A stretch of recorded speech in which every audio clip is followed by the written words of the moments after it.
This is Maya. I've had Maya for nearly 3 years now. I adopted her from Romania for a pet rescue service. Her journey to me in the UK took a little longer than expected, but after weeks of waiting, she finally arrived. Now she's home. And by home, I mean she reigns over my house, with the iron paw of a tiny little dictator. So why am I starting a video by introducing my cat? To give some context, I have a bit of a fascination lately with challenge runs. You know, the kind where people beat Dark Souls with the banana controller, or finish Fallout without unaliving anyone.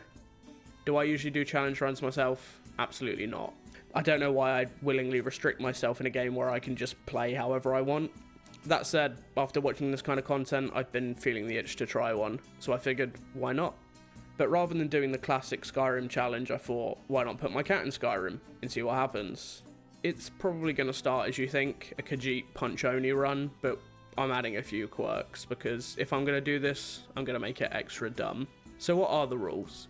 Number 1, punch-only combat. No weapons, no magic, just some fluffy murder mittens.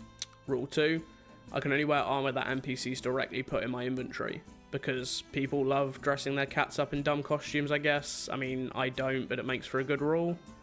Rule 3, healing is limited to sleeping, standing around and eating. No health potions, because I guess cats just sleep the damage away. Rule 4, no looting corpses or containers, with the exception of quest items. If you think it breaks the spirit of the run, then let me know in the comments how I could have done things differently.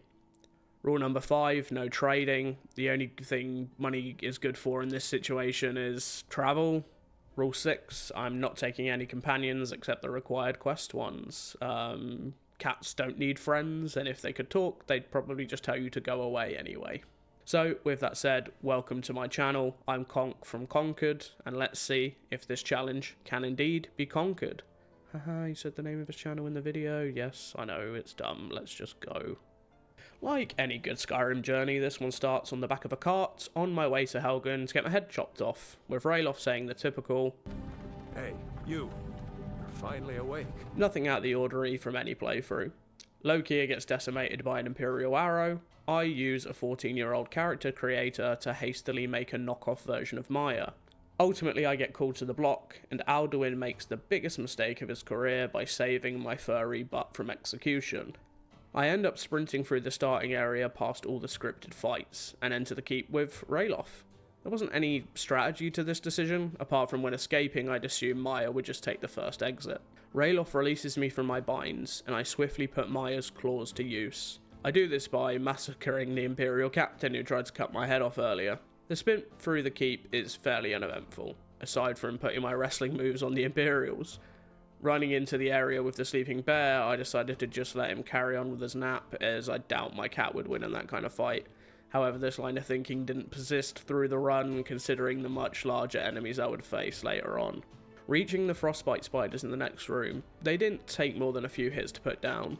I probably should have trailed them around the room a bit, however, as Maya likes to play floor tennis with spiders whenever they dare enter the boundaries of our home. Upon leaving the cave, I immediately run away from Ralof, as I've really got no interest in hearing about his inane civil war problems. In this run I'm a cat after all, so all I care about is myself.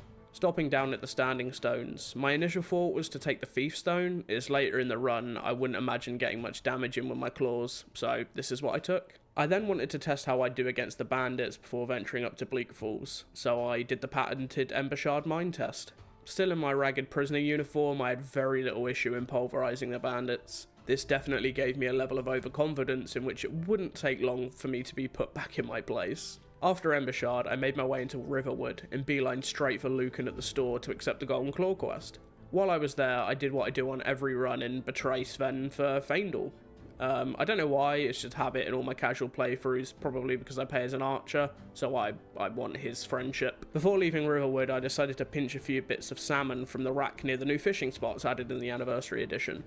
I did think to take the free food from Gerda at the mill because I sided with Ralof, as it's technically a free gift, but because they weren't placed directly in my inventory, I decided against it. The trip up to Bleak Falls, still with just my claws and some robes, was fairly routine. I stopped outside the Broken Tower and had no issues with the low-level bandits, then moved on to the ones outside the Barrow. It was much of the same, punch punch, WWE move equals unalive bandit. Making my way inside, I considered actually putting my standing stone to use by sneaking, but as I had no issues with the bandits outside, I decided to just rush them and throw hands. One of the bandits in particular seemed to be a tad overexcited with my enthusiastic fisting. I love a good. Oh, behave. Yeah. Yeah, baby! Yeah. After questioning what these bandits were really doing in the barrow, I proceeded into the first puzzle of the game. The outlaw admittedly was my first concern given how he was a ranked bandit, but he played defensive and didn't really give me any trouble, so I quickly put him down and spun some statues to get through the gate. After punching down the rats, I made my way into the arena with a frostbite spider. Wasn't too many issues here as I put my Dark Souls practice to test by strafing around to the right and mashing the attack button. I may have been a bit overeager, as punching Arvel out of the webs went a bit further than I intended. I picked up the golden claw from his body, unfortunately I have to, and moved into the Draugr halls. So far most of my fights have been one-on-one, so I did almost die here to the archer Draugr. With about a third of my health left, I managed to put him down, and then stupidly just ran through the swinging axe trap. In my casual playthroughs, this normally doesn't kill me, so I didn't think about it. However, when the axe hit and I got through, it put me to the smallest amount of health. I checked my inventory to see what food I had, and looking at the health regen on the raw food, it dawned on me I may be in a spot of bother. Nervously creeping into the fire pot hallway, I wondered how I could tactically deal with this area, as usually, again, I stealth archer and just shoot down the pots. So in a true big brain moment, I thought I could step forward, aggro the Draugr, punch the pot, and retreat before it landed. This didn't go as expected.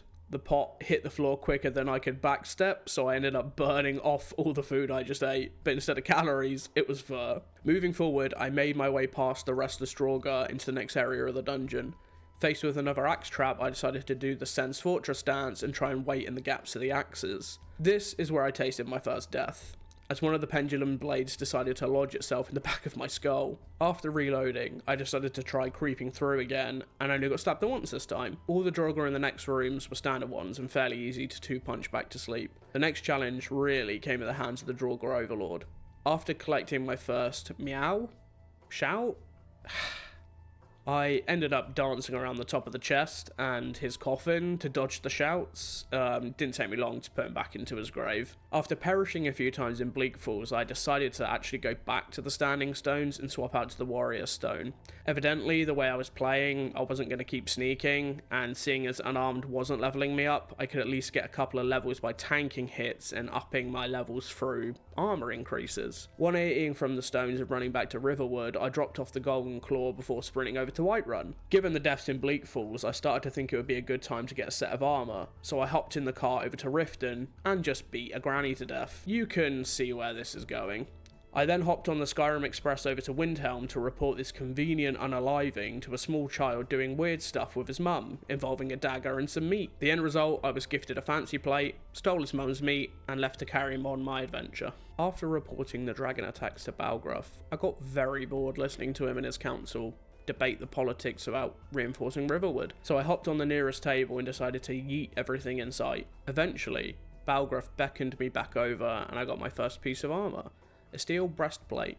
Whoop whoop. No more rags for Maya. I've been gifted some new threads. I quickly threw it on and was thankful I had even a minor improvement to my defense. After talking with Farengar and surprising him with a stone already in my cat pouch? Pockets? I don't know. Conveniently, a dragon decided to attack the Western Watchtower. While they fret over the attack and formulate a plan, I realise after the barrow I'm very low on snacks, so I head into the Whiterun kitchen and rob any loose food that isn't nailed down. After heading back up to the Worry Crew, I am immediately given even more defense, a set of enchanted iron gauntlets. The buff in alchemy is kind of useless, but just having some additional defense made me think this run wouldn't be as hard as I thought, especially given the relatively easy ride I've had so far, with the exception of my stupidity. I was quickly put in my place. Fast forwarding to the Watchtower, I wandered over to the lone survivor with Irilith's crew behind me, confident this would be a trivial fight. The dragon landed fairly early into the fight, only taking a couple of arrows from the surrounding town guards. I decided to rush in with my Fists of Fury, being the valiant Catanborn I am. This was a poor judgment call on my part. One fire breath and a quick mauling later, I registered yet another death. Reloading, I played this a bit more cautiously, but I just did not have the defense to take more than one attack. I ended up hiding behind the fallen bridge up to the tower, occasionally popping out, hoping Irrelift's guards would do most of the work. Eventually, after being burned alive about 8 more times, I managed to duck and weave my way to victory, landing the final punch on the dragon. The guards, delusionally believing I'm the best hero ever, tell me I'm the Dragonborn, and I'm asked to report back to Balgruuf. Balgruuf informs me of the existence of the Greybeards, and they want to have a quick chat about my newfound soul-sucking powers. Bit odd, but I don't want to get in the way of my own good time. Along the way to the base of the mountain where the old man party is happening, I take a quick nap in a hunter's camp. Forgetting, by this point, about my granny murder in Riften, I awake in a dingy shack with a hooded woman perched upon a cupboard.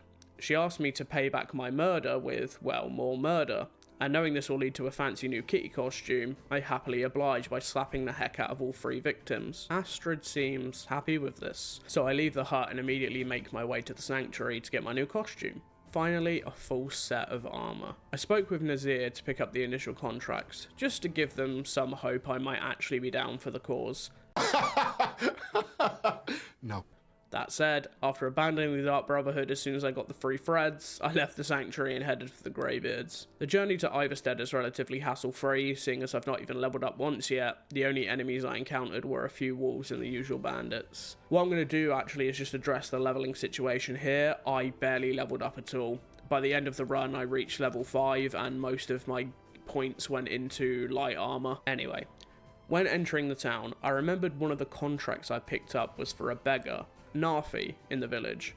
I thought I'd at least take him out, to give some form of thanks to the Dark Brotherhood for my first full armor set. I waited for night to roll in, snuck up behind him with every intention to sneak attack him, then seemingly Maya decided that wasn't good enough and decided to drop a German suplex off the top rope. This ultimately ended up being totally pointless, as I never went back to cash this quest in or complete any of the other Dark Brotherhood contracts. I like to imagine them being very confused as to why a cat decided to murder an old woman, a beggar, and then just never show up again. Scaling the mountain, the only real trouble I ran into was the frost troll at the top. I knew he was going to be a problem, but I thought I could out-punch him with my fancy new armor set.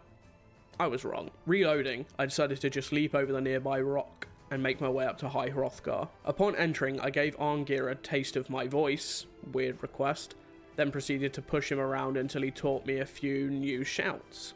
Heading into the yard, I practiced my anime dash, and after getting the thumbs up Sugoi Des from Wolfgar, I was asked to go fetch the horn of Jürgen Windcooler. Upon entering Ustengrav, I assumed it would be easy pickings with the fairly weak mages at the entrance. However, a few steps further in, and I came up against some rather gnarly restless Draugr using frost magic. Not only did this drain my stamina, but it slowed my movements down significantly, making my one good attribute, speed, null and void.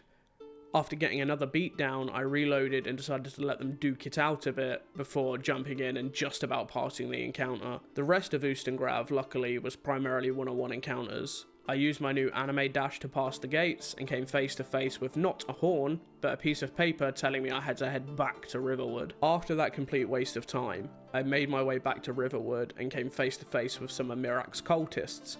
How, at level 2, they appeared to kick off the DLC, I don't know. But with the element of a surprise punch attack, I managed to take them out without losing my life. A rare victory at this point, it seems. After some back and forth with Delphine, I'm asked to go with her to Kynesgrove to prove I'm the Dragonborn.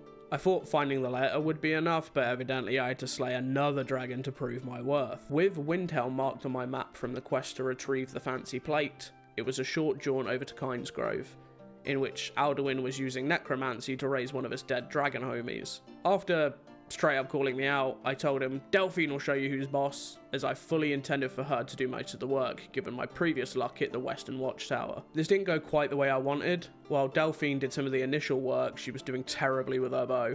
I tried to go on the semi-aggressive, but this just resulted in some additional deaths for me. Hiding behind a nearby rock to shield myself from the onslaught of his fiery throat action, Brother, Delphine and I, to an extent, managed to do enough damage for him to stay grounded for the remainder of the fight. Delphine spent most of the fight on her knees. Oh, behave. behave. But when she was up, she did continue to draw aggro and do enough chip damage for me to eventually leave my rock of safety and put the final punches into the freshly baked dragon. Delphine, seeing my evidently amazing combat skills, has no choice but to accept me as Dragonborn and asked me to meet her in Riverwood to discuss the next steps of the plan. I quickly returned to High Hrothgar to drop off Jurgen, Flurgen, Smorden, Smorden, and the Greybeards confirm I have passed all their trials. They teach me the final words of the old Fusro Dar shout, and then proceed to give me some words of affirmation for the trials I'll face going forward. So far in this run, I haven't really shown much footage of me healing. That's because I've simply not been doing it. The food I find gives mostly 1 or 2 health points, and there isn't enough to actually out-heal the damage. To fix this, I had the genius idea of cannibalism. My thought process with this is if I died and no one was around to feed Maya, she would 100% eat my face. So I went on the Skyrim Express to the city of Markarth to visit the Halls of the Dead. After getting the key from Verulus, I entered the halls and danced around until Aeola showed up to kick off the quest. Leaving through the same door, I let Verulus know that the hall was clear, and unexpectedly he gave me an Amulet of Archay, which was an amazing surprise as it had an extra 10 health point bonus. I quickly equipped it and made my way over to Reachcliff Cave to clear it for my new cannibal friends. I didn't run into too many issues here as it was mostly normal Draugr, so after clearing the cave, Aeola asked that I get the centerpiece of our upcoming feast. Being the very priest, I just kind of assisted. I picked him up from Markarth and it wasn't long before he was an EP boy and I ended up feasting on his flesh, finally obtaining the, what I thought to be, clutch ring of the run. After this, I decided to go back to the main quest and meet up with Delphine and Riverwood. She tells me it's time to go to the Falmore Embassy, so immediately she requests I meet Malborn in Solitude to kick things off. Fast travelling over to Solitude, I handed over all my gear, and I mean literally all my gear. You'll see why this was a problem shortly. So after running back to Delphine at the stables, very much naked at this point, Delphine dropped some fancy clothes into my inventory, so I put these on with a whopping 1 score to my defense, and hop in the car up to the embassy. Entering the party, I used the only method I remembered to cause a distraction by feeding someone's alcohol addiction. Malborn then ushers me back into the room to give me my gear so I can go through the Elven embassy. However, Malborn did not give me my gear, did he? After he said he put my belongings in the chest, it dawned on me I had made the biggest mistake of the run. As per my self-imposed rules, there were immediately 2 that came up against me. Number 1, I couldn't loot the container, and even if I could, rule number 2 comes into effect, as these items wouldn't be directly placed in my inventory by an NPC. Therefore, everything I had obtained up to this point was gone in an instant.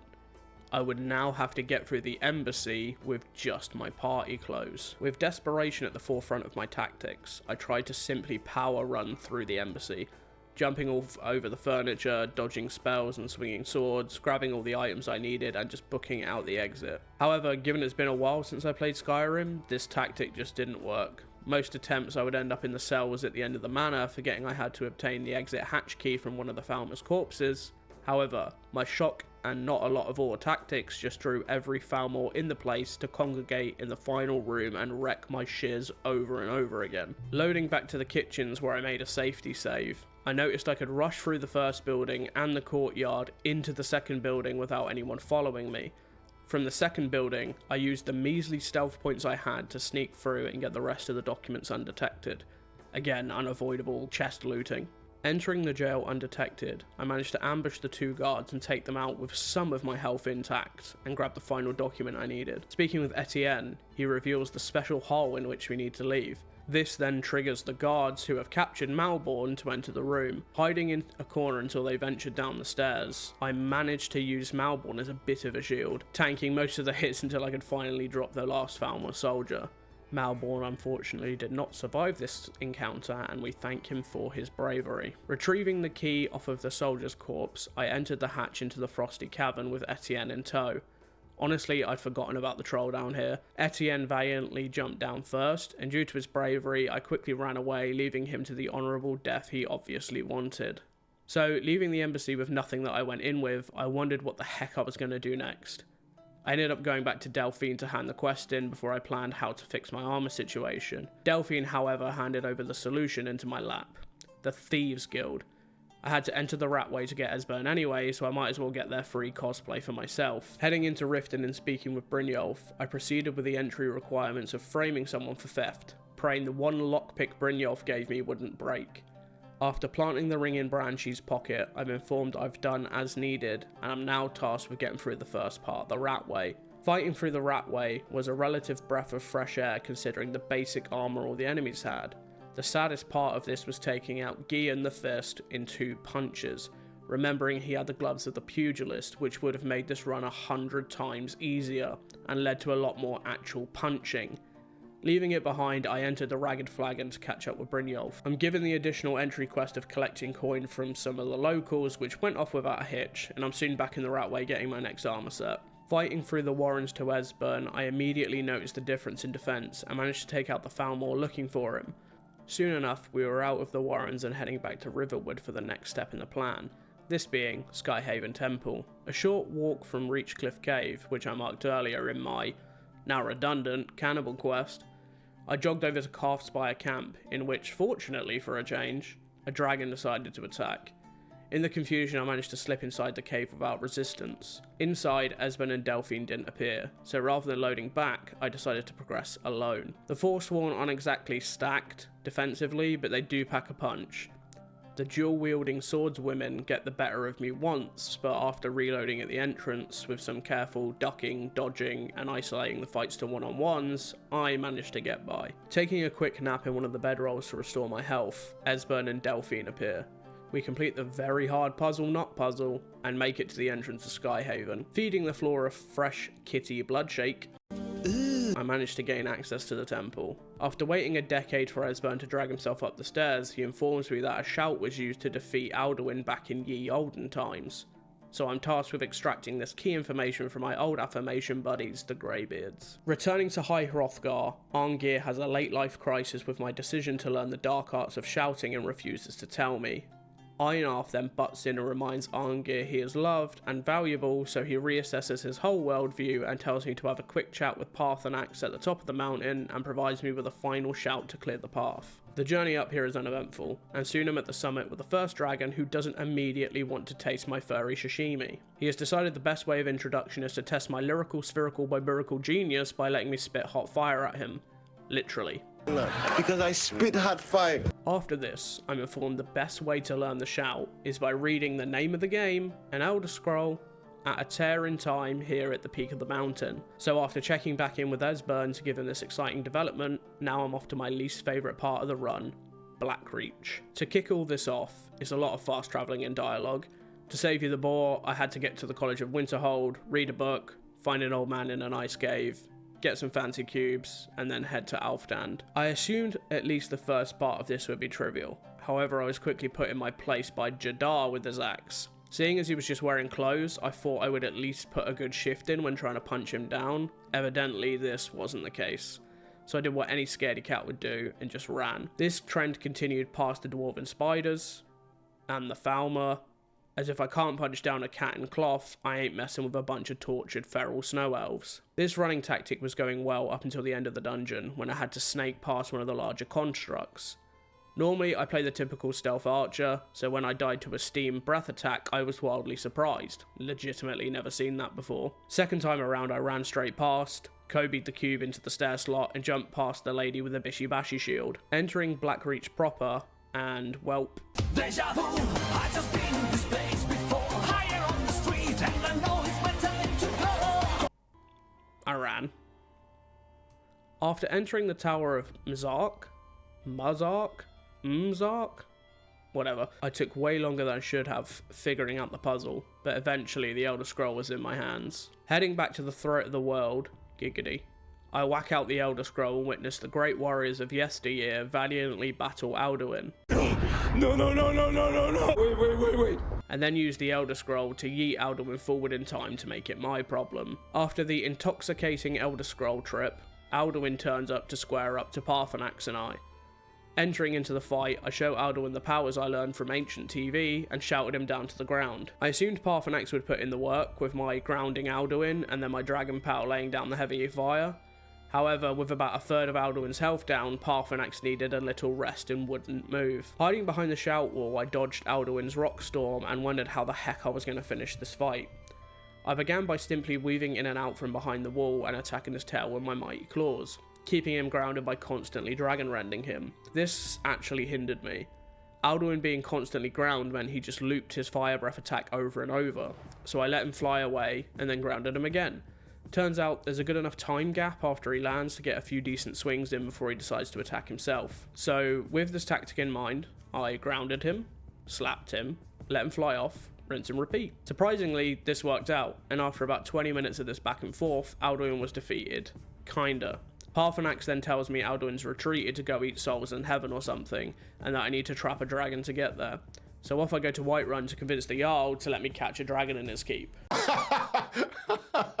No. Balgruuf reminds me there's a war on, and he needs peace in Whiterun to ensure he isn't attacked while we capture the dragon, and we ultimately decided that the Greybeards should hold the peace talks. So after some back and forth travelling between cities, we meet at High Hrothgar, divvy up land, divvy up compensation, then agree to just chill out for a bit so I can handle the gosh damn World Eater with 5 minutes of peace. To save you some time, as this script is already 5,000 words long, nothing really deviates from the usual here. Go to Whiterun, capture Odahviing, fly to Skoldafen?